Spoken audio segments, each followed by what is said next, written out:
বন্ধুরা, আজকে আমরা আটার টুকরোর সাহায্যে তোমাদের দেখাবো ওহমের সূত্রের পরীক্ষামূলক প্রমাণ। চলো দেখি। এখানে দেখো, আমরা একটা আটার টুকরো নিয়েছি আর একটা 9 ভোল্টের পাওয়ার সাপ্লাই নিয়েছি, ডিসি পাওয়ার সাপ্লাই, আর একটা রেড এলইডি নিয়েছি, যার একটা প্রান্ত এই আটার টুকরোটার সঙ্গে লাগানো আছে, আরেকটা হচ্ছে ওই পাওয়ার সাপ্লাইয়ের সঙ্গে লাগানো আছে, আর পাওয়ার সাপ্লাইয়ের আরেকটা অংশ এখানে লাগানো আছে। এখন আমরা দেখতে পাচ্ছি যে এলইডিটা বেশ ভালো উজ্জ্বলভাবে গ্লো করছে। এইবার কেন গ্লো করছে? তার কারণ এই আটাটা যখন আমি মেখেছিলাম এর মধ্যে কিছুটা লবণ মিশিয়ে দিয়েছিলাম। লবণ থাকার জন্য আটাও এখানে তড়িৎ পরিবহন করছে। এইবার আমি আরেকটা আটার টুকরো নিয়েছি।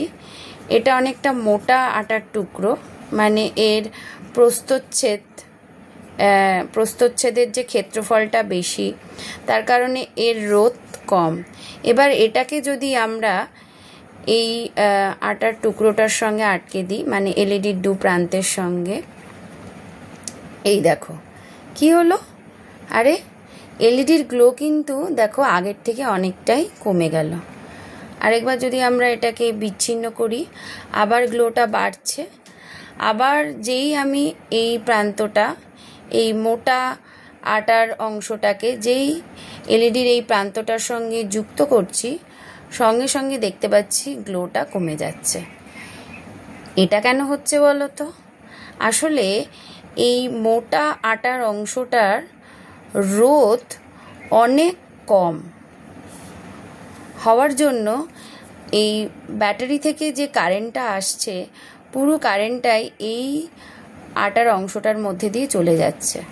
তার ফলে এলইডির মধ্যে কারেন্টটা কমে যাচ্ছে এবং সে কারণেই এলইডির যে উজ্জ্বলতাটা কমে যাচ্ছে। তার মানে আমরা দেখাতে পারলাম যে তারের প্রস্থচ্ছেদ যদি বেড়ে যায় তখন তারের রোধ কমে যায়। তো এখানে আমাদের আটার খণ্ড থাকার জন্য আমরা খুব সহজেই এই বিষয়টাকে দেখাতে পারলাম এখানে।